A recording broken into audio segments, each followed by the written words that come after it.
Hello and welcome to Rathod's IAS academy. So ఈ రోజు మనం ఈ క్లాస్లో 5th జూలై 2024 సంబంధించిన కరెంట్ అఫైర్స్ మన హిందూ పేపర్లో ఏ వచ్చాయో తెలుగులో ఎక్స్ప్లెనేషన్ చూద్దాం. ఓకే, సో మనం ఇక్కడ ఒక 5 to 6 ఆర్టికల్స్ చూడబోతున్నామండి. So which are very important from your examination point of view. అంటే మీరు యూపీఎస్సీకి ప్రిపేర్ అవుతున్నా కూడా, ఆర్ ఏపీఎస్సీ గ్రూప్స్కి ప్రిపేర్ అవుతున్నా కూడా, ఆర్ టీఎస్పీఎస్సీ గ్రూప్స్కి ప్రిపేర్ అవుతున్నా కూడా, సో వేరే ఏ కాంపిటేటివ్ ఎగ్జామినేషన్స్కి కూడా ప్రిపేర్ అవుతున్నా కూడా ఈ ఎనాలిసిస్ అనేది చాలా యూస్ఫుల్ అవుతుంది. సో ఒక్కసారి దీన్ని క్లియర్గా చూద్దాం.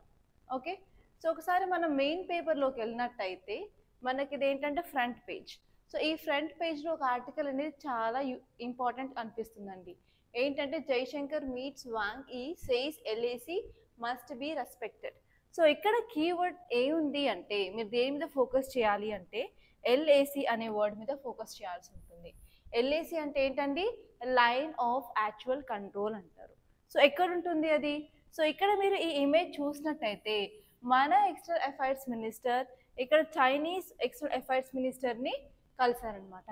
అంటే దీన్ని బట్టి నీకు ఏం అర్థమవుతుంది? ఈ ఎల్ఏసి అనేది ఇండియా అండ్ చైనా మధ్య సంబంధించింది అని అర్థమవుతుంది కదా. సో ఒక్కసారి నేను ఒక మ్యాప్ డ్రా చేస్తాను. సో ఒకసారి ఫోకస్ చేయండి. సో ఇది మన నార్థరన్ పార్ట్ అని అనుకున్నట్టయితే, సో ఇది ఇండియా కదండి, దిస్ ఇస్ ఇండియా. ఇక్కడ మనకు చైనా ఉంటుంది. సో చైనాతో ఇండియా అనేది బార్డర్ షేర్ చేసుకుంటుంది కదా. సో ఈ బార్డర్ని ఏమంటారు అంటే లైన్ ఆఫ్ యాక్చువల్ కంట్రోల్ అంటారు. సో ఇక్కడ మనకి ఈ పార్ట్లో ఎల్ఏసి ఉంటుందండి. సో అలాగే ఇక్కడ ఈ పార్ట్లో ఎల్ఓసి ఉంటుంది, line of control, line of actual control. So మీరు ఇక్కడ అసలు కన్ఫ్యూజ్ అవ్వద్దు. లైన్ ఆఫ్ కంట్రోల్ ఎల్ఓసి అనేది ఇండియా పాకిస్తాన్ మధ్యలో ఉంటుంది, and line of actual control అనేది ఇండియా అండ్ చైనా మధ్యలో ఉంటుంది. సో ఏంటంటే ఎప్పుడైనా సరే ఒకటి గుర్తుపెట్టుకోండి. సో చైనా అనేది వేరే కంట్రీస్తో బార్డరీ షేర్ చేసుకున్నప్పుడు, అంటే కామన్ బార్డరీ ఉన్నప్పుడు, either it may be land boundary అయినా సరే అండ్ వాటర్లో అంటే మ్యారిటైమ్ బౌండరీ అయినా సరే, ఎక్కడైనా సరే కంట్రీస్తో డిస్ప్యూట్ అనేది ఉందండి చైనాకి. సో ఇప్పుడు మీరు ఇండియా అండ్ చైనా డిస్ప్యూట్ చూసినప్పుడు ఎల్ఏసి దగ్గర ఎస్పెషలీ మనకి మూడు చోట్ల అంటే 3 ప్లేసెస్లో మనకి డిస్ప్యూట్ ఉంది. సో ఇదేంటి? వెస్టర్న్ సెక్టార్ అంటాము. సో ఇక్కడ ఈ పార్ట్లో అంటే సెంట్రల్ సెక్టార్లో, ఇక్కడ వచ్చేసి eastern sector. Western sector, eastern sector and central sector 3 చోట్ల అనేది మనకి చైనాకి వివాదం ఉంది. అదే కాకుండా ఇక్కడ మీరు ఇక్కడ చూసుకున్నట్టయితే మనకి దోకలాం ప్లాట్యూ అనేది ఉంటుందండి. ఈ దోకలాం ప్లాట్యూ దగ్గర కూడా 2017లో మనకి ఇష్యూ అనేది జరిగింది ఇండియాకి చైనాకి మధ్య. సో ఇక్కడ ఎల్ఏసి చూసుకున్నట్టయితే ఏంటంటే, సో 2020 సంవత్సరం నుంచి ఏప్రిల్ మే నుంచి మనకి ఇష్యూ అనేది జరుగుతుంది ఇక్కడ. కానీ ఇంతవరకు ఎన్నోసార్లు ప్రయత్నించాం దాన్ని రిజాల్వ్ చేయడానికి, కానీ ఏ మీటింగ్ అయినా సరే మనకు ప్రాపర్గా రెజల్యూషన్ అనేది తీసుకురాలేదన్నమాట. ఓకే, ప్రాపర్గా మనం ఏ సొల్యూషన్ తీసుకురాలేకపోయాం. సో ఇప్పుడు ఈ ఆర్టికల్ ఏం మాట్లాడుతుందంటే మనకి ఎస్సీఓ సమ్మిట్ జరుగుతుంది కదండి. సో ఆ ఎస్సీఓ సమ్మిట్లో సైడ్ లైన్స్లో మనము ఇండియా అనేది చైనాని మీట్ అవుతుందన్నమాట. సో ఎందుకంటే ఈ ప్రాబ్లం గురించి మాట్లాడడానికి. సో అందుకని చాలా ఇంపార్టెంట్ అండి. సో ఇప్పుడు మనం చూసుకున్నట్టయితే మీరు ఏమేమి చూసుకోవాల్సి వస్తుంది ఇక్కడ? ఈ టాపిక్ అనేది మనకి ఇంటర్నేషనల్ రిలేషన్స్లో చాలా ఇంపార్టెంట్ అండి. సో ఇంతకుముందు నేను చూపించిన మ్యాప్ ఒకసారి మళ్ళీ చూద్దాం ఇక్కడ. సో ఇక్కడ మనకి LAC line of actual control ఉంది.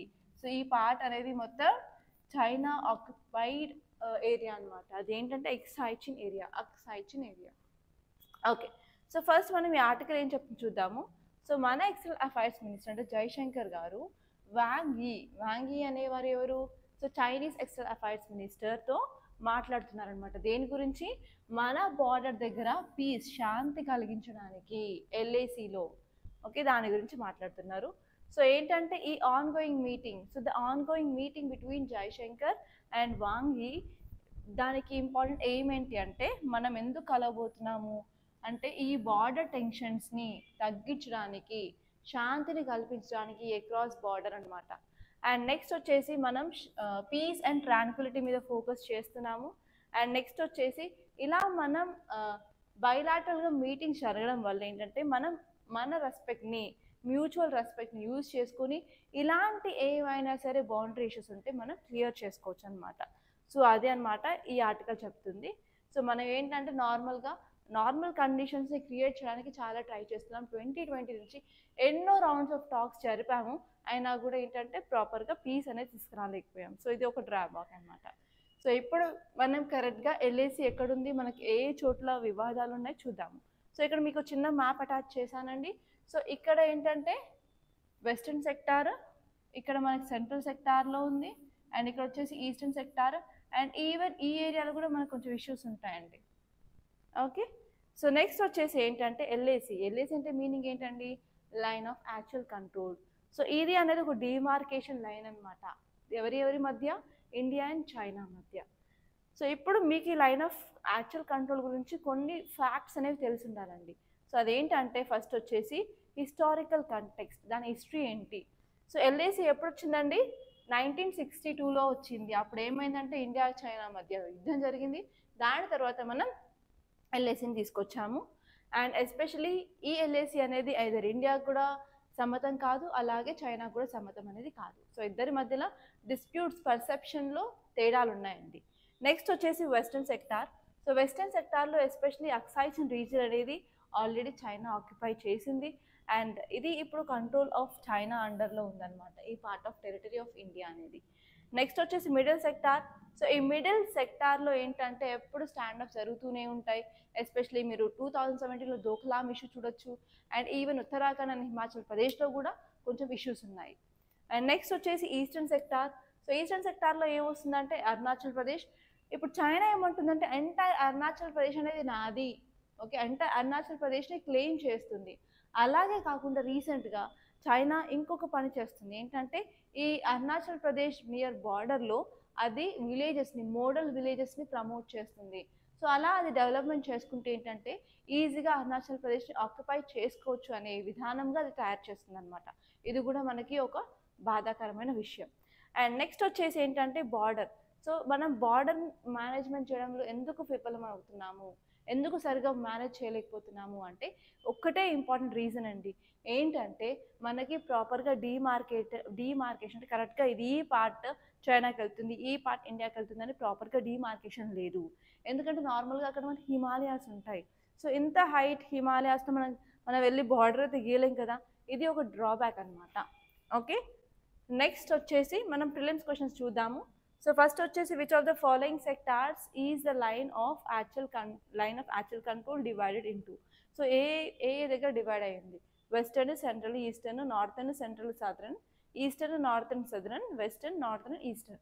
సో వెరీ ఈజీ అండి. సో చెప్పండి ఆన్సర్ దీనికి ఏంటో. అండ్ నిన్న క్వశ్చన్స్ చాలామంది ఆన్సర్ చేశారు, సో దానికి నాకు చాలా సంతోషకరంగా ఉంది. సో నేను ఎప్పుడైనా సరే మీకు క్వశ్చన్ ఇచ్చినప్పుడు దాని మీద వర్క్ చేయండి. సో ఫైనల్గా అది మీకు మాత్రం యూజ్ అవుతుంది. ఓకే, సో దానివల్ల నాకేం రాదు, కానీ మీకు యూజ్ అయ్యేలాగే నేను వర్క్ ఇస్తాను. అండ్ నెక్స్ట్ వచ్చేసి line of actual control is associated with 2 countries. So మీరు సింపుల్గా గ్రూప్ 4 ఆర్ డిఎస్సి ఏవైనా ఎగ్జామ్స్ రాసుకున్నా కూడా మీకు ఇలాంటి క్వశ్చన్స్ వచ్చే ఛాన్సెస్ ఉన్నాయండి, వెరీ సింపుల్. సో ఇలాంటి క్వశ్చన్స్ కూడా ఆన్సర్ చేయాల్సి ఉంటుంది. అండ్ నెక్స్ట్ వచ్చేసి మెయిన్స్ క్వశ్చన్ అండి, discuss the strategic significance of actual control. So ఏంటంటే లైన్ ఆఫ్ యాక్చువల్ కంట్రోల్కి ఉన్న సిగ్నిఫికెన్స్ ఏంటి ఫస్ట్ క్వశ్చన్. అండ్ నెక్స్ట్ ఏంటంటే దాంట్లో ఉన్న ఛాలెంజెస్ ఏంటి, సో అవి అరికట్టడానికి మీరు ఎలాంటి స్టెప్స్ తీసుకోవాల్సి ఉంటుంది. సో ఇలా 3 క్వశ్చన్స్ కలిపి ఒక సింగిల్ క్వశ్చన్ ఇచ్చాను, సో రాయడానికి ట్రై చేయండి. అండ్ నెక్స్ట్ ఇంకొక టాపిక్ చూద్దామని మనం పేపర్లోకి వెళ్దాము. సో పేపర్లోకి వెళ్ళిన తర్వాత నాకు ఈ స్టేట్స్ పేజ్లో ఇదొకటి ఆర్టికల్ బాగా కనిపించిందండి. ఏంటంటే after Mizoram, Nagaland, Meghalaya declines Mandir tag for Ayushman health centres. So రీసెంట్గా మనకు తెలుసండి ఆయుష్మాన్ భారత్ స్కీమ్ ఉందని. సో ఆయుష్మాన్ భారత్ స్కీమ్లో మనకి హెల్త్ అండ్ వెల్నెస్ సెంటర్స్ ఉన్నాయి కదా, సో వాటి నేమ్ అనేది చేంజ్ చేయడం జరుగుతుంది. ఏంటంటే మందిర్స్ అని పెట్టారనమాట, health and wellness mandirs, centres కాకుండా. సో మనకు మందిర్ అంటే మీనింగ్ ఏంటండి, దేవాలయం. ఓకే, అలా మనం ఒక పవిత్రమైన దాన్ని నార్మల్గా మందిర్ అంటాం కదా. సో ఇప్పుడు ఏమైందంటే మిజోరాం, నాగాలాండ్ అండ్ మేఘాలయ అనేది మేము ఇలా చేంజ్ చేయము అని చెప్పి రిజెక్ట్ చేసిందనమాట. సో ఎందుకు రిజెక్ట్ చేసింది, మోస్ట్లీ అక్కడ మన ట్రైబల్ పీపుల్ ఉంటారు, అలా కాకుండా క్రిస్టియానిటీ కూడా బాగుంటుంది, రైట్. సో అందుకని ఏంటంటే వాళ్ళు రిలీజియస్గా మేము వెళ్ళము, అని తిరస్కరించారనమాట. సో దీని గురించి మనకి క్వశ్చన్ అడిగే ఛాన్సెస్ చాలా ఎక్కువగా ఉన్నాయి. సో ఎప్పుడైనా సరే ఏదైనా స్కీమ్ అనేది మీకు న్యూస్లో కనిపించినట్టయితే సో మీకు చాలా ఎక్కువ ఛాన్సెస్ ఉంటాయండి మీకు ప్రిలిమ్స్లో కానీ మెయిన్స్లో కానీ గ్రూప్స్లో కానీ క్వశ్చన్స్ రావడానికి. సో అప్పుడు మీరు ఏం చేయాలంటే అసలు ఆ స్కీమ్ ఏంటి, అందులో ఉన్న ప్రొవిజన్స్ ఏంటి, ఎవరెవరు దానికి ఎలిజిబుల్, అంటే ఏ మినిస్ట్రీ దాన్ని చూసుకుంటుంది, అండర్ ఏ మినిస్ట్రీ వస్తుంది అది, అదే కాకుండా దానికి సంబంధించిన అడ్వాంటేజెస్, ఆ స్కీమ్ వల్ల మనకు వచ్చే లాభాలు ఏంటి, వాటి వల్ల వచ్చే డిసడ్వాంటేజెస్ ఏంటి, ఆ స్కీమ్ని ఇంప్లిమెంట్ చేయడానికి ఉన్న ఛాలెంజెస్ అంటే చిక్కులు ఏంటి, ఆ చిక్కుల నుంచి మనం బయటికి ఎలా రావాలి, అంటే ఎలాంటి మెజర్స్ తీసుకోవాల్సి ఉంటుంది, సో ఇవన్నీ మీరు చూసుకోవాల్సి వస్తుంది. సో ఇలా మీరు ప్రతి యాంగిల్లో చూసినట్టయితే మీరు ప్రిలిమ్స్ క్వశ్చన్స్ చాలా సులువుగా క్లియర్ చేస్తారు, అంటే ఆన్సర్ చేయడానికి ఆస్కారం ఉంటుంది. సో ఇలా మీరు ప్రిపేర్ అవ్వాల్సిన విధానం అనమాట. సో మీరు యూపీఎస్సీ కనుక ప్రిపేర్ అవుతున్నా కూడా, మీరు ఏ గ్రూప్స్కి ప్రిపేర్ అవుతున్నా కూడా, సో ఈ స్కీమ్స్ అనేది ఎక్కడ వస్తుందండి, జిఎస్ పేపర్ 2లో గవర్నెన్స్ అనే టాపిక్లో మనం ఇది ఇంక్లూడ్ చేసుకోవచ్చు. అర్థమైందా? సో ఇప్పుడు దీన్ని కొంచెం క్లియర్గా చూద్దాము. సో ఇక్కడ మీరు చూసినట్టయితే ఇలా ఆయుష్మాన్ ఆరోగ్య మందిర్ అని చెప్పి ఇలా ట్రాన్స్ఫార్మ్ చేస్తున్నారనమాట. సో ఆయుష్మాన్ హెల్త్ సెంటర్ని. సో ఇదొక ఇమేజ్ అనమాట, నాకు ఇది బాగా నచ్చింది గూగుల్లో, సో అందుకే మీకు చూపిద్దామని పెట్టాను.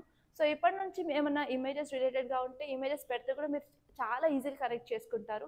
అండ్ ఇమేజ్ చూడడం వల్ల చాలా రోజుల వరకు మీకు జ్ఞాపకం కూడా ఉంటుంది, అంటే గుర్తుంటుంది కదా. సో ఇలా కూడా నేను ట్రై చేస్తున్నాను. సో ఇంకొకటి ఏంటంటే చాలామంది చూస్తున్నారు వదిలేస్తున్నారు, కానీ లైక్ కొట్టట్లేదు, షేర్ చేయట్లేదు, అండ్ ఆల్సో కింద కామెంట్స్ ఇవ్వట్లేదు. సో అలా చేయకండి ప్లీజ్. సో నేను ట్రై చేస్తున్నాను తెలుగులో చెప్పడానికి. సో మీకు తెలిసే ఉంటుంది, గత 6 సంవత్సరాల నుంచి నేను కంటిన్యూస్గా హిందూ అనాలిసిస్ అనేది ఇంగ్లీష్లో చేస్తున్నాను. సో ఆ హిందూ అనాలిసిస్లో నేను ఒక్క వర్డ్ కూడా తెలుగు యూజ్ చేయలేదు. అండ్ ఇంతవరకు నేను అసలు తెలుగు అమ్మాయినని కూడా మీలో చాలామందికి తెలిసి ఉండదు, అంతే కదా. సో నేను ఇది పోస్ట్ చేసేది వరకు మేబీ మీరు కూడా ఐడెంటిఫై చేసి ఉండకపోవచ్చు, ఈ రాథోడ్ సైన్స్ అకాడమీ అనేది మన తెలుగు వాళ్ళది అని. అందరూ ఏమనుకుంటున్నారంటే నార్త్ వాళ్ళది అనుకుంటున్నారు. ఈవెన్ హైదరాబాద్లో మేము ఆఫ్లైన్ ఎస్టాబ్లిష్ చేసి కూడా ఒక 2 to 3 months అవుతుంది. అండ్ మన బ్యాచ్ కూడా స్టార్ట్ అయిపోయింది ఆల్రెడీ. అయినా కూడా చాలామంది తెలుగు వాళ్ళు ఏంటంటే, తెలుగు వాళ్ళే కాదు ఇక్కడ ఉన్న వాళ్ళు కూడా నార్త్ వాళ్ళే వచ్చి పెట్టారు అనుకుంటున్నారు, కానీ అదంతా కాదండి. సో మేము పక్కా తెలంగాణ వాళ్ళం, ఓకే, అండ్ మేము తెలుగు వాళ్ళం. సో మీరు నా తెలుగు చూసి మీరు ఐడెంటిఫై చేయొచ్చు, సో ఇక్కడి అమ్మాయి అని, ఓకే. సో ఇంకోటి ఏంటంటే, సో మీరు కనుక మాకు సపోర్ట్ చేస్తున్నట్టయితే ఈ తెలుగు అనాలిసిస్ని కంటిన్యూ చేద్దాం అనుకుంటున్నాము. అదే కాకుండా ఏంటంటే మీకు ఇంపార్టెంట్ టాపిక్స్ ఏవైనా ఎగ్జామ్కి రిలేటెడ్గా ఉంటే అవి చిన్న చిన్న టాపిక్స్ తీసుకొని కూడా అనాలిసిస్ చేద్దామని అనుకుంటున్నాను. ఎస్పెషల్లీ సన్సెట్ టీవీలో వచ్చే పోడ్కాస్ట్లు కూడా వాటి గురించి హైలైట్స్ తీసుకుందామని అనుకుంటున్నాను. సో ఇవన్నీ చేయాలి అంటే మీ దగ్గర నుంచి నాకు కంపల్సరీ సపోర్ట్ కావాలి అని కోరుకుంటున్నాను. సో మీరు ఎంత వీలైతే అంత ఈ వీడియోస్ని స్ప్రెడ్ చేయడానికి ట్రై చేయండి. సో మీరు ఏ గ్రూప్లో ఉన్నా కూడా ఆ గ్రూప్లో ఈ క్లాస్ని పోస్ట్ చేయండి, షేర్ చేయండి. సో అలాగే చాలామందికి రీచ్ అవుతుంది కదా. సో ఇలాంటి అనాలిసిస్ మీకు ఎక్కడ ఏ యూట్యూబ్ ఛానల్ దొరకదు, ఎలా కనెక్ట్ చేసుకోవాలి, ఎలా రాయాలి, సో ఏ పాయింట్ ఇంపార్టెంట్ అని చెప్పే వాళ్ళు చాలా తక్కువ మంది ఉంటారు, అందులో మన ఛానల్ ఒకటి. So I want your support guys, literally, okay. So మీరు ట్రై చేయండి, సో స్ప్రెడ్ చేయడానికి. ఈవెన్ మీ స్టడీ హాల్స్లో కానీ, మీ హాస్టల్స్లో కానీ, మీ ఫ్రెండ్స్లో కానీ, మీ కాలేజ్ గ్రూప్స్లో కూడా కొంచెం షేర్ చేయడానికి ట్రై చేయండి. సో ఇది నా రిక్వెస్ట్ అనుకోండి, ఓకే. సో మీరు ఎంత సపోర్ట్ చేస్తే నా దగ్గర నుంచి అంత సపోర్ట్ మీకు కూడా దొరుకుతుంది, ఓకే. సో ఈ ఆర్టికల్ ఏం చెప్తుంది అంటే, మేఘాలయ అనే స్టేట్ ఏం చేస్తుంది ఇప్పుడు, సో దీన్ని రెఫ్యూజ్ చేస్తుంది. ఏంటి, హెల్త్ సెంటర్స్ నేమ్ చేంజ్ చేయాలి అనుకుంటారు కదా. సో అలా దాన్ని నేమ్ ఏంటి అంటే ఆయుష్మాన్ ఆరోగ్య మందిర్కి మార్చాలనుకుంటారు. కానీ ఇక్కడ ఏమవుతుంది అంటే, అక్కడ క్రిస్టియన్ మెజారిటీ స్టేట్ అవ్వడం వల్ల నేను మందిర్ అని యూజ్ చేయలేను అని చెప్పి డిక్లైన్ చేసేసింది అనమాట. సో అందుకే ఇది న్యూస్లో ఉంది. సో ఇప్పుడు కొన్ని ఇంపార్టెంట్ పాయింట్స్ చూసుకున్నట్టయితే, సో రీనేమింగ్ అంటే హెల్త్ సెంటర్స్ని వేరే విధంగా అంటే ఆయుష్మాన్ మందిర్గా రీనేమ్ చేయడానికి అసలు మేఘాలయ ఒప్పుకోవట్లేదు. ఎందుకు ఒప్పుకోవట్లేదు అంటే, వాళ్ళు రిలీజన్ మీద ఎక్కువ ఫోకస్ చేస్తున్నారు. అండ్ వాళ్ళ రిలీజన్కి ఎక్కువ ఇంపార్టెన్స్ ఇవ్వడం వల్ల వాళ్ళు గవర్నెన్స్లో డెసిషన్ తీసుకోలేకపోతున్నారు అనమాట. అంటే దీన్ని బట్టి మనకి ఏమర్థమవుతుంది, రిలీజన్ అనేది కూడా very important part in governance అనమాట. సో మనం ఏ రిలీజియన్ సెంటిమెంట్స్ని అఫెక్ట్ చేయొద్దు అని చెప్పి ఇది ఒక ఎగ్జాంపుల్. అండ్ నెక్స్ట్ వచ్చేసరికి ఏంటంటే, సో ఎప్పుడైనా సరే మన హెల్త్ పాలసీ గురించి ప్రమోట్ చేసినప్పుడు so state will reflect the complex relationship between centre and states in a federal system. So నార్మల్గా మన ఫెడరల్ సిస్టంలో ఏముంటుంది, ప్రాపర్ డివిజన్ ఆఫ్ పవర్స్ ఉంటుంది అనమాట. సో స్టేట్కి సంబంధించిన పవర్స్కి అండ్ సెంట్రల్కి సంబంధించిన పవర్స్కి ప్రాపర్గా డివైడ్ చేసి ఉంటాయి ఫెడరల్లో. సో ఈవెన్ మనకి ఇండియాలో ఏంటంటే షెడ్యూల్ 7 ఉందన్నమాట. ఈ షెడ్యూల్ 7 ఏం చెప్తుంది, మనకి యూనియన్ లిస్ట్ ఉంది, స్టేట్ లిస్ట్ ఉంది, కన్కరెంట్ లిస్ట్ ఉంది కదా. సో ఈ 3 లిస్టులలో ఏమేమి సబ్జెక్ట్స్ వస్తాయి, ఎవరికి ఏ పవర్ ఉంది అని కూడా డీటెయిల్గా రాస్తుంది కదా.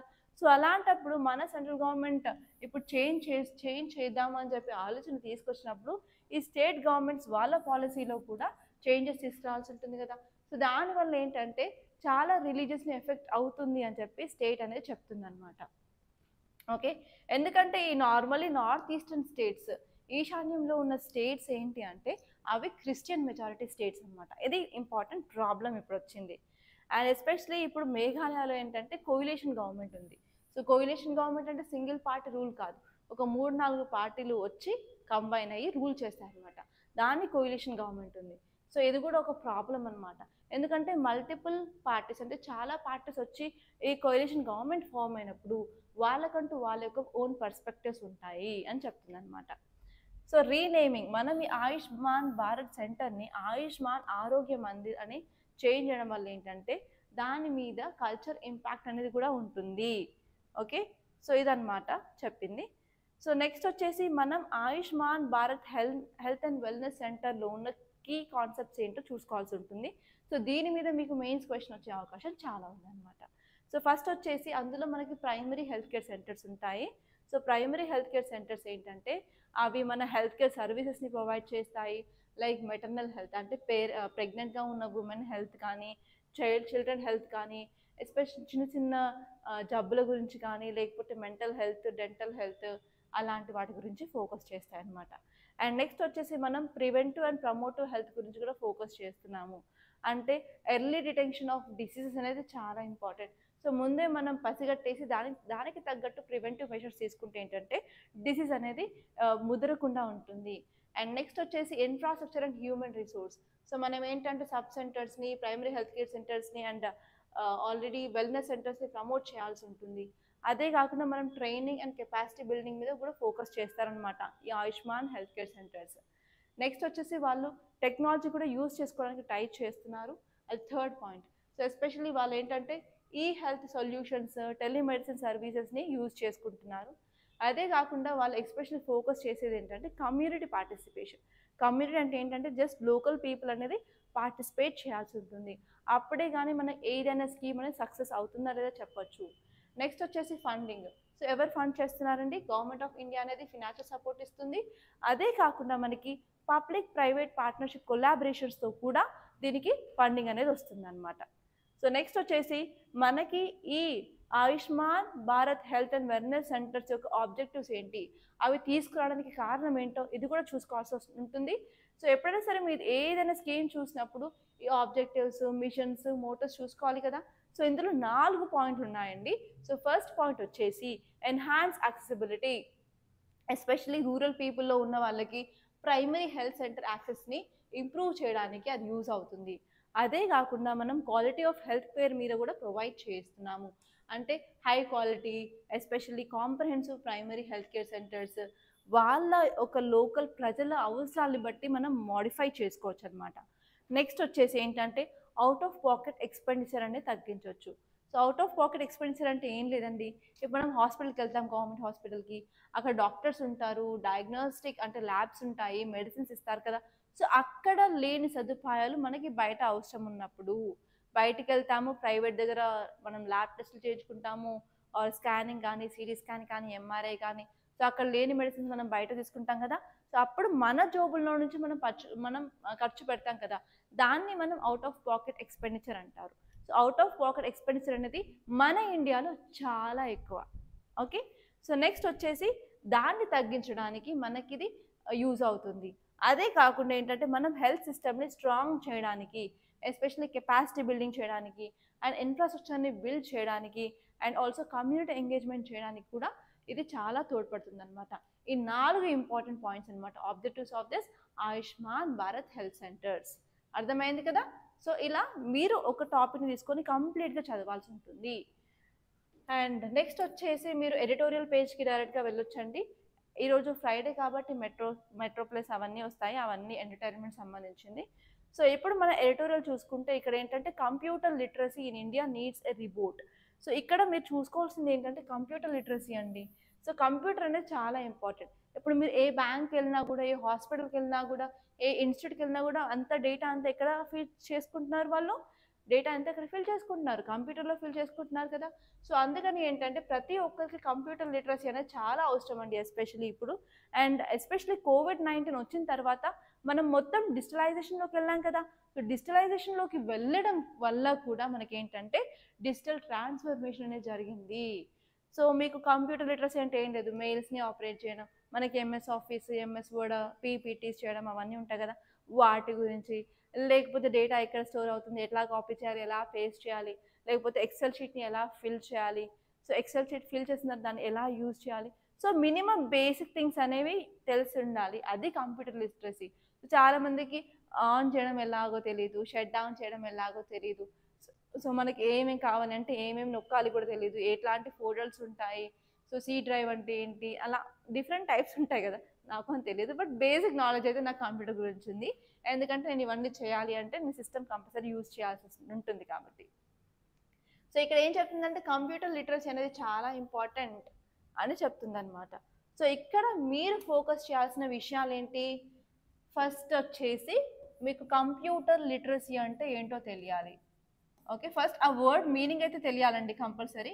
So what is computer literacy ఒకటి, దీనికి సంబంధించిన ఎగ్జాంపుల్స్ నేను చెప్పాను కదా, MS వర్డ్ కానీ, టైపింగ్ కానీ, మెయిల్స్ని సెండ్ చేయడం కానీ, రిసీవ్ చేయడం కానీ, వాటికి రిప్లైస్ ఇవ్వడం కానీ, సో స్టోరింగ్ ఆఫ్ డేటా, ఎక్కడ స్టోర్ చేస్తున్నారు, ఎక్కడ ఆర్గనైజ్ చేస్తున్నారు, అవన్నీ. సో నెక్స్ట్ వచ్చేసి దానివల్ల యూజెస్ ఏంటి. సో మనకి ఇప్పుడు కంప్యూటర్ లిటరసీ దేనికి అవసరం, ఓకే. సో ఇది ట్రైనింగ్ ఎలా ప్రొవైడ్ చేయాలి అంటే ప్రాపర్గా చాలామందికి ఎస్పెషల్లీ రూరల్ బ్యాక్గ్రౌండ్స్, ఊర్లలో ఉండే వాళ్ళకి కంప్యూటర్ లిటరసీ చాలా తక్కువ ఉంటుంది. అలాంటి ఏరియాస్లో మనం తీసుకోవాల్సిన స్టెప్స్ ఏంటి, సో గవర్నమెంట్ ఎలాంటి పనులు చేస్తే మనకి ఇంప్రూవ్ చేయొచ్చు కంప్యూటర్ లిటరసీని, అవన్నీ చూసుకోవాలండి. ఇది వచ్చేసి GS paper 3 science and technology side మనం చూసుకోవాల్సి ఉంటుంది.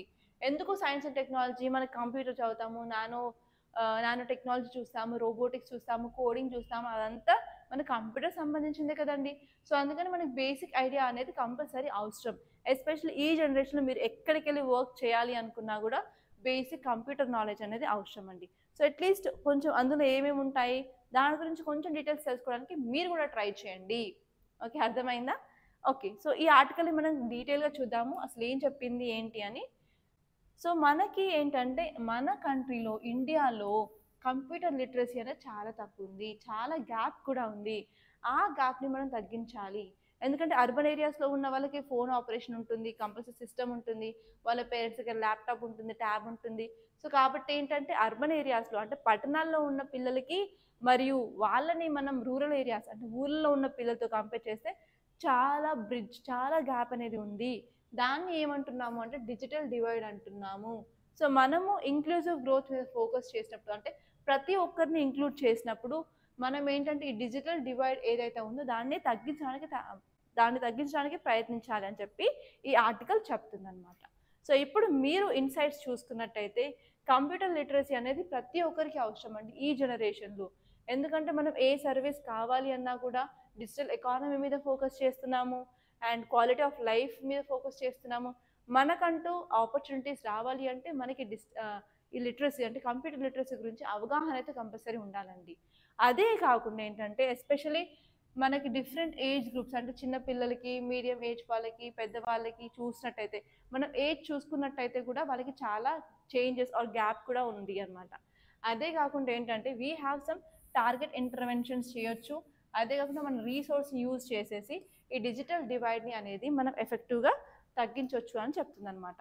ఇదే కాకుండా ఎస్పెషల్లీ మన స్కూల్లో నార్మల్గా ఇప్పుడు మీరు CBSEకి వెళ్ళినా కూడా, నార్మల్గా ఇప్పుడు ఏ కాన్వెంట్కి వెళ్ళినా కూడా, ఎస్పెషల్లీ ఏ స్కూల్ జాయిన్ చేసినా కూడా హైదరాబాద్లో ఆర్ సిటీస్లో పిల్లలకి చిన్నప్పటి నుంచి ఫస్ట్ క్లాస్ నుంచి ఏంటంటే కంప్యూటర్ సైన్స్ అనే బుక్ ఇస్తున్నారు. అందులోకి బేసిక్‌గా చెప్తున్నారనమాట. అదే ఇప్పుడు ఊర్లలో నార్మల్‌గా పిల్లలు ఏ స్కూల్‌కి వెళ్ళినా కూడా వాళ్ళకి ఎలాంటి ఫెసిలిటీస్ లేవు కదా! సో, అలా ఏంటంటే మన పిల్లలు అర్బన్ ఏరియాస్‌లో పెరిగిన వాళ్ళకి అండ్ ఆహ్, ఊర్లలో పెరిగిన వాళ్ళకి చాలా తేడా ఉంటుంది. దాన్ని డిజిటల్ డివైడ్ అంటున్నామనమాట. సో, దాన్ని తగ్గించాల్సి ఉంటుంది. ఎస్పెషల్లీ మనం స్కూళ్ళలో ఏంటంటే టార్గెటెడ్ ప్రోగ్రామ్స్ తీసుకురావాలి. సో, ఇలాంటి కంప్యూటర్ సైన్స్ స్కిల్స్ అనేవి ఇంక్రీజ్ చేయడానికి. అండ్ నెక్స్ట్ వచ్చేసి ఏంటంటే మనం ఇంక్లూజివ్ గ్రోత్ అండ్ మనం ఎకనామికల్ గ్రోత్ అండ్ డెవలప్మెంట్ మీద ఫోకస్ చేసినప్పుడు కంపల్సరీగా ప్రతి ఒక్కరిని ఇంక్లూడ్ చేయాలన్నప్పుడు సో వాళ్ళలో ఉన్న గ్యాప్స్ ఏంటి అవి ఐడెంటిఫై చేయాలి, వాటిని అడ్రస్ చేయడానికి 100% ట్రై చేయాల్సి ఉంటుంది. ఓకే, సో ఇదనమాట. సో ప్రతి ఒక్కరి కంప్యూటర్ మీద కొద్దో గొప్ప అవగాహన ఉన్నట్టయితే సో మనం ఏంటంటే ఎంప్లాయ్మెంట్ రేట్ని ఇంక్రీజ్ చేసుకోవచ్చు అండ్ వర్కర్ ప్రొడక్టివిటీ ఇంక్రీజ్ చేసుకోవచ్చు అండ్ అదేంటంటే ఓవరాల్ ఎకనామిక్ గ్రోత్ని కాంట్రిబ్యూట్ చేస్తుంది. అదే కాకుండా సోషల్ ఎకనామిక్ ఇన్ఈక్వాలిటీస్ మన సొసైటీలో ఏ ఉన్నాయో వాటిని కూడా తగ్గించడానికి ట్రై చేస్తుంది అనమాట. ఓకే, సో ఇది అనమాట చెప్పింది. సో ఫస్ట్ ఆఫ్ ఆల్ మనం ఏం చేయాలి గవర్నమెంట్ అంటే మనం కంప్యూటర్ అవుట్కమ్స్ని ఇంక్రీజ్ చేయాలి అండ్ లిటరసీ రేట్ని ఇంక్రీజ్ చేయాలి. అదే కాకుండా especially what ever the differences ఉన్నాయి అర్బన్ ఏరియాస్కి రూరల్ ఏరియాస్కి ఆ డిఫరెన్సెస్ కూడా తగ్గించడానికి ట్రై చేయాలి. సో నెక్స్ట్ వచ్చేసి ఈ కంప్యూటర్ లిటరసీ అనేది ఎందుకు ఇంపార్టెంట్ అంటే మనకి ఎంప్లాయ్మెంట్ ఆపర్చునిటీస్ రావడానికి. ఇప్పుడు మీరు ఎక్కడ జాబ్ చేయడానికి వెళ్ళినా కూడా బేసిక్గా నీ కంప్యూటర్ ఆపరేషన్ చేయొచ్చా అని అడుగుతారు, డేటా ఫిల్ చేయొచ్చా అని అడుగుతారు, ఎక్సెల్ షీట్ మెయింటైన్ చేస్తారా అని అడుగుతారు, ఆర్ పీపీటీస్ చేయడం వచ్చా అని అడుగుతారు, ఎంఎస్ ఆఫీస్ వచ్చా, ఎంఎస్ వర్డ్ వచ్చా అని అడుగుతారు. సో ఇప్పుడు ఏంటంటే బేసిక్గా నీ కంప్యూటర్ మీద నాలెడ్జ్ ఉంటే జాబ్ వస్తుందన్నమాట. అండ్ నెక్స్ట్ వచ్చేసి ఎడ్యుకేషన్లో కూడా మనం సిస్టమ్ యూజ్ చేసినట్టయితే మనం డేటాని టైప్ చేయడం కానీ స్టోర్ చేసుకోవడం వల్ల ఏంటంటే మనం ఎడ్యుకేషన్ లెర్నింగ్ అనేది పెరుగుతుంది. అదే కాకుండా ఏంటంటే ఎడ్యుకేషన్ రీసోర్సెస్ని ప్రాపర్గా యూజ్ చేసుకోవచ్చు. అండ్ ఈవెన్ నవ్ ఏంటంటే ఇప్పుడు ఈ జనరేషన్లో ఆన్లైన్ కోర్సులు ఆన్లైన్ ప్రోగ్రామ్స్ తీసుకోవడం వల్ల కూడా కంప్యూటర్ ఆపరేషన్ అనేది వెరీ ఇంపార్టెంట్ అనమాట. అదే కాకుండా మనకి ఈ యూపీఎస్సీ కానీ గ్రూప్స్ కానీ ప్రిపేర్ అవుతున్నట్టయితే మీరు ఎవర్ నోట్ కానీ వన్ నోట్ కానీ యూజ్ చేసుకొని మీరు డేటాని యాజ్ పర్ యువర్ సిలబస్ని అరేంజ్ చేసుకోవచ్చు అనమాట. సో అలా మన డిఫరెంట్ సాఫ్ట్వేర్స్ కూడా యూజ్ చేసుకోవచ్చు మనం లెర్నింగ్ కోసం. అండ్ నెక్స్ట్ వచ్చేసి మన డే టు డే లైఫ్లో ఎఫిషియన్సీ అనేది పెరుగుతుంది.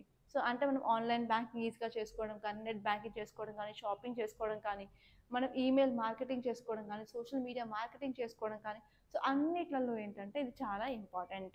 అదే కాకుండా మనకి ప్రాబ్లమ్ సాల్వింగ్కి ఇన్నోవేషన్కి కూడా చాలా యూజ్ అవుతుంది అనమాట. సో ఇవన్నమాట మనకి advantages of computer literacy. And నేను ఇక్కడ ఒక మెయిన్స్ క్వశ్చన్ ఇస్తున్నాను, so try to right answer for this అండి. ఏంటంటే discuss the importance. First question వచ్చేసి మీరు కంప్యూటర్ లిటరసీ ఇంపార్టెన్స్ గురించి రాయొచ్చు. 4 పాయింట్ల నుంచి ఏవైతే చెప్పానో అవన్నీ రాయొచ్చు. అదే కాకుండా సెకండ్ క్వశ్చన్ వచ్చేసి ఇది మన ఎంప్లాయ్మెంట్ మీద అలాగే ఎడ్యుకేషన్ మీద ఎలాంటి ఇంపాక్ట్ చూపిస్తుంది. సో ఇది సెకండ్ క్వశ్చన్ అనమాట. సో రాయండి. సో రాస్తే తప్ప మనకి మన పొటెన్షియల్ ఏంటో తెలీదు. సో చాలామంది చేసే తప్పు ఏంటంటే క్వశ్చన్ చూస్తారు, ఓకే నాకు ఐడియా ఉందిలే అని కళ్ళు మూసుకుంటారు, ఏమేమి పాయింట్స్ రాయాలో అని ఆలోచిస్తారు, కానీ పేపర్ మీద పెట్టట్లేదు. సో ఒక్కసారి పేపర్ మీద పెట్టి చూడండి, మీరు ఎంత టైంలో రాస్తున్నారు, మీరు ఎలా రాస్తున్నారు, ఇంట్రడక్షన్ ఎలా రాస్తున్నారు, బాడీలో ఎలాంటి పాయింట్స్ ఇంక్లూడ్ చేస్తున్నారు, కంక్లూజన్ ఎలా రాస్తున్నారు, మీకు దానికి సంబంధించిన డేటా అనేది యూజ్ చేస్తున్నారా లేదా, అవన్నీ మీరు ఒక్కసారి రాయడం స్టార్ట్ చేస్తే కానీ తెలీదు. సో మీరు రాయడానికి భయపడుతున్నా కూడా, సో రాయాలా వద్దా అని ఆలోచనలో ఉన్నా కూడా అసలు ఏం ఆలోచించకండి. మీ ఆలోచనలు మీ థాట్స్ అన్ని పక్కన పెట్టేసి జస్ట్ పేపర్ తీసుకొని రాయడానికి ట్రై చేయండి. సో మీరు ఎప్పుడైతే రాస్తారో అప్పుడే మీరు ఇంప్రూవ్మెంట్ చూస్తారు, అప్పుడే మీరు ఎగ్జామ్ క్లియర్ చేస్తారు. సో మీరు ఎంత కసిగా చదివినా కూడా, ఎంత కసిగా హార్డ్ వర్క్ చేసినా కూడా మీరు నాలెడ్జ్ గెయిన్ చేయడం తప్ప, సో మీరు ప్రెజెంటేషన్ మీద ఫోకస్ చేయకపోతే మాత్రం వేస్ట్. చెప్పేది వినండి, అర్థం చేసుకోండి ఎందుకు నేను చెప్తున్నాను. ఇంత రిపీటెడ్గా మీకు క్వశ్చన్స్ ఇవ్వడానికి కారణం ఏంటి, సో మిమ్మల్ని రాయడమని చెప్పడానికి నాకేంటి చెప్పండి. సో ఒకసారి మీరు రాస్తే తప్ప మీకు తెలియదు. ఎస్పెషలీ నా స్టూడెంట్స్ ఏంటంటే అసలు ఎగ్జామినేషన్ డిమాండ్ మీద ఫోకస్ చేయండి. సో చాలామంది అప్లై చేస్తున్నారు, ఓన్లీ కొంతమంది ఎందుకు క్లియర్ చేస్తున్నారు. అసలు ఎగ్జామినేషన్కి ఎలా ప్రిపేర్ అవ్వాలో చాలామందికి తెలియట్లేదు. అందుకే నేను తెలుగులో పోతే పోనివ్వండి. సో తెలుగు పీపుల్లో కూడా చాలామంది ఐఏఎస్ అవ్వాలి అనుకుంటున్నారు, చాలామంది గ్రూప్స్ క్లియర్ చేయాలనుకుంటున్నారు కదా మీలాంటి వాళ్ళు. సో వాళ్ళ కోసం నేను సపోర్ట్గా ప్రొవైడ్ చేయాలి, అసలు ఎగ్జామ్ ఏం డిమాండ్ చేస్తుందో చెప్పాలి అనుకుంటున్నాను. సో ఎస్పెషల్లీ ఇక్కడ నేను ఆన్సర్ రైటింగ్ మెంటర్షిప్ కూడా స్టార్ట్ చేశాను. సో ఈవెన్ ఒక అబ్బాయి డైలీ వస్తాడండి, టీఎస్ పిఎస్సికి ప్రిపేర్ అవుతున్నారు అతను. So 1 week or like 10 days అవుతుంది ఆయన డైలీ రాబట్టి. ఆ 10 daysలో చాలా చేంజ్ నేను చూసాను. ఆ అబ్బాయి పేరు అరవింద్. ఓకే, సో ఎవ్రీడే వస్తారు. సో అలా ఏంటంటే అసలు ఏం కావాలో ఎగ్జామినేషన్కి ఆ డిమాండ్ ప్రకారం రాయట్లేరండి. సో మీరు కనుక అలా ఎగ్జామినేషన్ మీ దగ్గర నుంచి ఏం ఎక్స్పెక్ట్ చేస్తుందో దాన్ని బట్టి రాయడం వల్ల కంపల్సరీ మీరు 100కి 100% క్లియర్ చేస్తారండి ఎగ్జామినేషన్. సో మీకు ఇక్కడ కావాల్సింది right guidance and right mentor. So వచ్చి ఒకసారి కలవండి నన్ను ఇక్కడే ఆర్టీసీ క్రాస్ రోడ్స్ నియర్లో, అంటే అరౌండ్ పిల్లర్ నెంబర్ 36 దగ్గర మన ఇన్స్టిట్యూట్ ఉంది, రాథోడ్ సైన్స్ అకాడమీ, 3rd floorలో. సో నేను ఇక్కడే వెయిట్ చేస్తూ ఉంటాను మీకోసం. మీరు వచ్చి నన్ను డైరెక్ట్గా కలవండి. మీకు ఏమైనా సపోర్ట్ కావాలంటే I'm here to provide the support. Okay, yes. ఇప్పుడు వచ్చేసి మన నెక్స్ట్ ఆర్టికల్ చూద్దాము. ఇది కూడా నేను ఎడిటోరియల్ నుంచో తీసుకున్నాను. సో మన ఎడిటోరియల్ పేజ్లో ఇంకొక ఆర్టికల్ ఏంటి అంటే the shape of 5-year climate agenda for India. So ఏంటంటే క్లైమేట్ అజెండా మీద ఫోకస్ చేయాల్సి ఉంటుంది. సో ఎందుకు క్లైమేట్ అంటే, సో నార్మల్గా ఇప్పుడు మనకి గ్లోబల్ వార్మింగ్ అనేది ఇంక్రీజ్ అవుతుంది. సో ఇంక్రీజింగ్ ఆఫ్ టెంపరేచర్ వల్ల మనకి క్లైమేట్ చేంజ్ అనేది జరుగుతుంది. సో క్లైమేట్ చేంజ్ మేడం ఎందుకు మేడం అంటే, క్లైమేట్ చేంజ్ వల్లనే మనకి డిజాస్టర్స్ వస్తున్నాయి. సో రీసెంట్గా టెంపరేచర్ ఇంక్రీజ్ అవ్వడం కానీ, మన దగ్గర ఉన్న గ్లేషియర్స్ మంచుకొండలు కరగడం కానీ, దానివల్ల ఏంటంటే సీ లెవెల్ ఇంక్రీజ్ అవుతుంది. సో సీ లెవెల్ ఇంక్రీజ్ అవ్వడం వల్ల ఏంటంటే చిన్న చిన్న ఐలాండ్స్ ఆల్రెడీ మన పసిఫిక్ ఓషన్లో కానీ, ఇండియన్ ఓషన్లో కానీ అండ్ డిఫరెంట్ ఏరియాస్లో ఉన్నాయి కదా, అవి మునిగే అవకాశం ఉంది. అదే కాకుండా ఫ్లడ్స్ వస్తున్నాయి, అనుకోని టైంలో రెయిన్స్ వస్తున్నాయి, అసలు అనుకున్న టైంలో రెయిన్స్ రావట్లేవు, దానివల్ల పంట నష్టం జరుగుతుంది. సో పంట నష్టం జరగడం వల్ల ఏంటంటే అసలు ఫుడ్ మనం ప్రొవైడ్ చేయలేం కదా అందరికీ. సో ఇలా మనకి ఏంటంటే చాలా ప్రాబ్లమ్స్ ఈ క్లైమేట్ చేంజ్తో సంబంధించినవి ఉన్నాయి. సో అందుకని ఏంటంటే ఎవ్రీ కంట్రీ అనేది వాళ్ళ యొక్క క్లైమేట్ అజెండా తీసుకురావాలి అని ఈ ఆర్టికల్ చెప్తుంది. బట్ ఈ ఆర్టికల్ ఏంటంటే ఎస్పెషల్లీ ఇండియా ఎలాంటి క్లైమేట్ అజెండా తీసుకురావాలి, నెక్స్ట్ 5 yearsలో మనం ఎలాంటి పాలసీస్ ఎలాంటి ప్రోగ్రామ్స్ తీసుకురావాలి అని చెప్తుంది అనమాట. సో ఈ ఆర్టికల్ వచ్చేసి మనకి జిఎస్ పేపర్ 3లో ఇంపార్టెంట్. సో ఇక్కడ మీరు చూసుకోవాల్సింది ఏంటంటే from GS paper 3 environment and ecology, ఇది క్లైమేట్ అజెండా గురించి చెప్తుంది.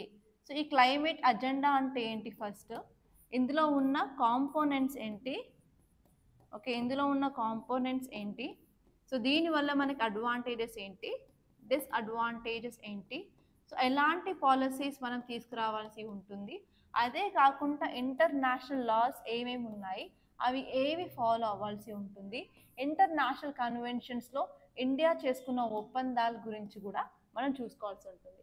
సో ఇలా మీరు మల్టీ డైమెన్షన్లో చదవడం వల్ల ఏంటంటే ఈజీగా మెయిన్స్ క్వశ్చన్స్ని ఆన్సర్ చేయొచ్చు. సో మెయిన్స్లో ఇలా మల్టీ డైమెన్షనల్ రాయడం అనేది చాలా చాలా ఇంపార్టెంట్, ఒక్కటి డైమెన్షన్లో కాదు. సో డిఫరెంట్ సబ్జెక్ట్స్ని మీరు ఇంటర్లింక్ చేసుకుంటూ రాయడం అనేది మీ టాస్క్ అనమాట మెయిన్స్ ఆన్సర్స్లో. ఓకే, సో ఇదేంటో చూద్దాము తొందరగా without wasting any time. So నేను అన్నెసరీ ఏం మాట్లాడను, అసలు ఎంటర్టైన్మెంట్ ఏం చేయను, సో నేను జోకులు చెప్పను, ఏం స్టోరీస్ ఏం చెప్పను. సో ఏది ఇంపార్టెంట్ అదే చెప్తాను. సో ఎందుకంటే time is very precious and మీరు గ్రూప్స్కి ప్రిపేర్ అవుతున్నట్టయితే చాలా తక్కువ టైం ఉంది కదా. సో ఇప్పుడు జాబ్ క్యాలెండర్ ఉంది, చాలా తక్కువ టైం ఉంది. సో ఎంటర్టైన్మెంట్ పక్కన పెట్టేసి బుక్ల మీద ఫోకస్ చేయండి. ఓకే, సో వచ్చేసి ఏంటంటే ఇండియాకి మనం క్లైమేట్ యాక్షన్ తీసుకురావడం అనేది చాలా అర్జెంట్ అని చెప్తుంది అనమాట.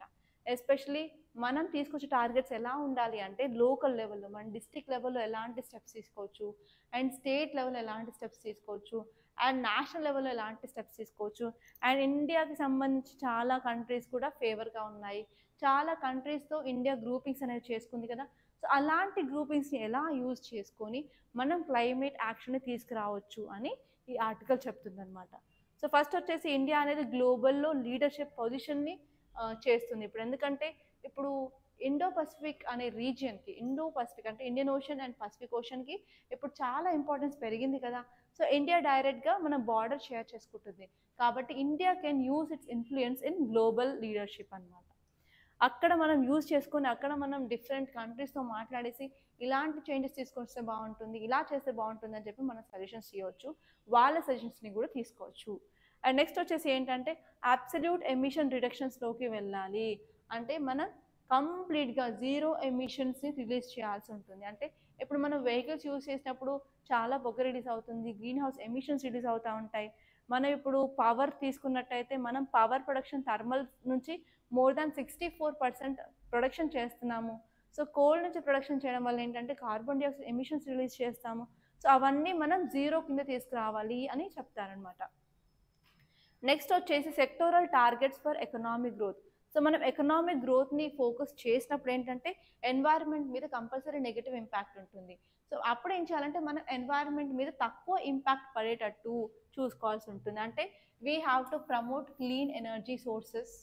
ఓకే, అండ్ నెక్స్ట్ వచ్చేసి ఏంటంటే state level climate action. So ఏంటంటే నేషనల్ లెవెల్లో మన సెంట్రల్ గవర్నమెంట్ తీసుకుంటుంది, బట్ మనకు చాలా స్టేట్స్ ఉన్నాయి కదా ఇండియాలో. ప్రతి ఒక్క స్టేట్ వాళ్ళకి సంబంధించిన సబ్ నేషనల్ ప్లాన్ అనేది తీసుకురావాల్సి ఉంటుంది.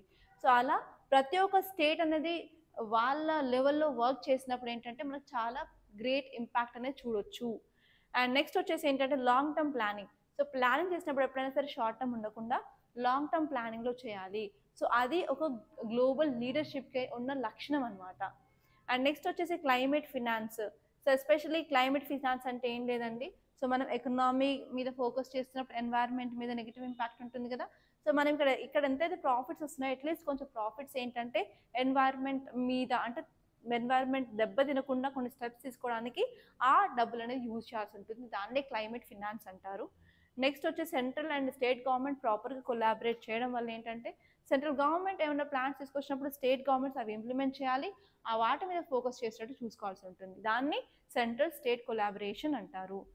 సో ఇలా మనం క్లైమేట్ యాక్షన్ మీద ఫోకస్ చేయాలి. క్లైమేట్ యాక్షన్ అంటే ఏంటంటే it is nothing but the efforts to address climate change, and climate change వల్ల వచ్చే ఇంపాక్ట్స్ని అడ్రస్ చేయడాన్ని క్లైమేట్ యాక్షన్ అంటారు. సో ఇంతలో మనకి చాలా యాక్టివిటీస్ ఉంటాయండి, ఒకటే కాదు. సో ఫస్ట్ వచ్చేసి ఏంటంటే గ్రీన్ హౌస్ గ్యాసెస్ని తగ్గించడం, అదే కాకుండా క్లైమేట్ చేంజ్ ఎఫెక్ట్స్ని మిటిగేట్ చేయడం ఉంటుంది. సో ఇక్కడ మీరు చూసుకున్నట్టయితే క్లైమేట్ యాక్షన్లో ఏమేమి ఉంటాయి. సో ఫస్ట్ వచ్చేసి మిటిగేషన్. మిటిగేషన్ అంటే for example reducing of emissions. Next వచ్చేసి రెన్యూబుల్ ఎనర్జీ మీద ఫోకస్ చేయడం. నెక్స్ట్ వచ్చి ఎనర్జీ ఎఫిషియన్సీ, అంటే ఎనర్జీని ఎఫిషియెంట్గా ఎలా యూజ్ చేసుకోవాలి. నెక్స్ట్ వచ్చేసి కార్బన్ సెక్వెస్ట్రేషన్, అంటే ఆల్రెడీ కార్బన్ డైఆక్సైడ్ రిలీజ్ చేస్తున్నట్టయితే దాన్ని ఎలా అబ్జర్వ్ చేసుకోవాలి అని చూస్తామన్నమాట. సో ఇవన్నీ మనకి మిటిగేషన్ కింద వస్తాయి. నెక్స్ట్ వచ్చేసి అడాప్టేషన్. అడాప్టేషన్ అంటే మనం ప్రాపర్ ఇన్ఫ్రాస్ట్రక్చర్ ఎలా యూజ్ చేసాం దాన్ని డిక్రీజ్ చేయడానికి. నెక్స్ట్ సస్టైనబుల్ అగ్రికల్చర్ ఎలా చేస్తున్నాము, ప్రాపర్గా వాటర్ మేనేజ్మెంట్ ఎలా చేస్తున్నాము, అండ్ డిజాస్టర్ వస్తే ఆ డిజాస్టర్ రిస్క్ని ఎలా రెడ్యూస్ చేస్తాము. నెక్స్ట్ పాలసీ అండ్ గవర్నెన్స్ మీద కూడా ఫోకస్ చేస్తాము, అంటే ఇంటర్నేషనల్ అగ్రిమెంట్స్ ఏమేమి ఉన్నాయి, ఎలా ఫోకస్ చేయాలి, అండ్ నేషనల్ లెవెల్లో ఎలా, అండ్ లోకల్ లెవెల్లో ఎలా. నెక్స్ట్ వచ్చేసి పీపుల్కి అవేర్నెస్ అనేది తీసుకురావాలి. పీపుల్కి అవేర్నెస్ లేకపోతే మనం ఏం చేయలేము. So public awareness is very important. మన క్యాంపెయిన్స్ రన్ చేయొచ్చు, అదే కాకుండా చిన్న చిన్న సెమినార్స్ లాగా, సమ్ ఎడ్యుకేషనల్ ప్రోగ్రామ్స్ లాగా అలా క్రియేట్ చేసి పీపుల్కి అనేది అవేర్నెస్ అండ్ ఎడ్యుకేషన్ తీసుకురావచ్చు. అండ్ నెక్స్ట్ వచ్చేసి technology. So how you're using technology కూడా చాలా ఇంపార్టెంట్ అనమాట. ఓకే, సో నెక్స్ట్ ఆర్టికల్ వచ్చేసి హజ్ పిల్గ్రిమ్స్ దిస్ ఇయర్. ఏంటంటే చాలా మందికి చాలా ఇబ్బందులు కలిగాయి హజ్ యాత్రలో. సో హజ్ యాత్ర అనేది ముస్లిం వాళ్ళకి చాలా ఇంపార్టెంట్. సో మీకు ఐడియా ఉంటుంది మెక్కా అని. సో అట్లీస్ట్ ఇస్లాంలో ఏంటంటే వాళ్ళ లైఫ్ టైంలో ఒక్కసారి అన్న మెక్కాని దర్శించాలి అనే గోల్ ఉంటుందన్నమాట. సో దాన్ని మనం హజ్ యాత్ర హజ్ పిల్గ్రిమేజ్ అంటాం. సో మీరు రూట్ చూసుకున్నట్టయితే మనం ఈ రూట్లో వెళ్తాం. సో నార్మల్గా ఇది ఇండియా కదా, సో ఇక్కడ ముంబై నుంచి మనం సీ రూట్ తీసుకొని మనం సౌదీ అరేబియాకి వెళ్ళి ఇలా మనం హజ్కి వెళ్తాం అనమాట. సో ఇది రూట్ ఆఫ్ హజ్ యాత్ర. ఇది చాలా ఫేమస్ అండి ఇస్లాం వాళ్ళకి. సో ఇప్పుడు మీరు సమ్మరీ చూసుకున్నట్టయితే ఈసారి ఈ ఇయర్ ఈ యాత్రలో 1300 మందికి క్యాజువాలిటీ జరిగాయి, అంటే వాళ్ళకి చాలా ఇష్యూస్ జరిగాయి. సో ఎస్పెషల్లీ ఎందుకు అంటే సౌదీ అరేబియా అనేది మనకు తెలుసు అది ఎడారి ప్రాంతం. ఎడారిలో ఏముంటుంది, టెంపరేచర్ హైగా ఉంటుంది. సో దానివల్ల ఏంటంటే ఎక్స్ట్రీమ్ హీట్ వల్ల వాళ్ళకి చాలా ఇష్యూస్ జరిగాయి అన్నమాట. సో ఇదే చెప్తున్నారు. సో హజ్ అంటే ఏంటంటే it is one of the important pillar in Islam. అంటే ముస్లింకి ఇది ఒక ఇంపార్టెంట్ పిల్గ్రిమేజ్ సెంటర్ అనమాట. So especially it is one of the religious duty of Muslims. And next వచ్చేసి ఏంటంటే ఈసారి lack of proper documentation, permission లేకుండా చాలామంది వెళ్ళడం, అదే కాకుండా క్లైమేట్ చేంజ్ వల్ల వెరీ మచ్ హై టెంపరేచర్ అక్కడ చూడడం వల్ల ఏంటంటే చాలా క్యాజువాలిటీస్ జరిగాయి అక్కడ. సో అది అనమాట జరిగింది. సో ఎస్పెషలీ ఇక్కడ ఏంటంటే మనకు ఎకనామిక్ కన్స్టెంట్స్ కూడా చూసుకోవచ్చు అనమాట ఈ పిల్గ్రిమేజ్ దగ్గర. ఎస్పెషలీ దానివల్ల ఏంటంటే సేఫ్టీ అనేది సరిగ్గా ప్రొవైడ్ చేయలేకపోయారు, అండ్ ఆల్సో ప్రాపర్గా ఫినాన్షియల్ వల్నరబిలిటీస్ జరిగాయి. సో ఇదంతా జరిగిందనమాట. సో అంతే, ఇంకా ఇంత మించి ఏం అక్కర్లేదు. జస్ట్ మీకు హజ్ యాత్ర ఎక్కడ ఉంటుంది, ఏ కంట్రీలో ఉంటుంది, సో ఏ రిలీజన్ వాళ్ళకి ఇది ఇంపార్టెంట్ అని చూసుకుంటే సరిపోతుంది. సో ఇవన్నీ అండి ఈరోజు important articles from our Hindu. So ఇంతటితో I'm stopping my analysis. So one request from my side is, నేను ఈ తెలుగు సిరీస్ కంటిన్యూ చేయాలంటే you have to give your 100% support to me. So మీరు 100% సపోర్ట్ చేయడం వల్ల I will give you the 100 support from my side, and this analysis will be very useful for your examination. మీరు UPSC కానీ, TSPSC కానీ, APSC కానీ ఏ exam prepare అవుతున్నా కూడా ఇది చాలా యూస్ఫుల్ అవుతుంది. సో ఇలా మీరు మల్టీ డైమెన్షనల్గా ఆలోచించడం ఒక్కసారి స్టార్ట్ చేస్తే ఏ ఎగ్జామ్ అయినా సరే మీరు క్లియర్ చేయడానికి 100% యూస్ఫుల్ అవుతుందండి. సో ఇది way of reading of current affairs. And ఇంకొకటి ఏంటంటే, నేను ఇచ్చిన క్వశ్చన్స్కి ఆన్సర్స్ అనేది కంపల్సరీ కామెంట్లో ఇవ్వండి. And please do like this class. And మీరు ఏ గ్రూప్లో అయితే మెంబర్గా ఉన్నారో ఆ గ్రూప్లలో కంపల్సరీ షేర్ చేయడానికి ట్రై చేయండి. And Rathod science academy subscribe చేసుకోండి. So thank you so much for watching.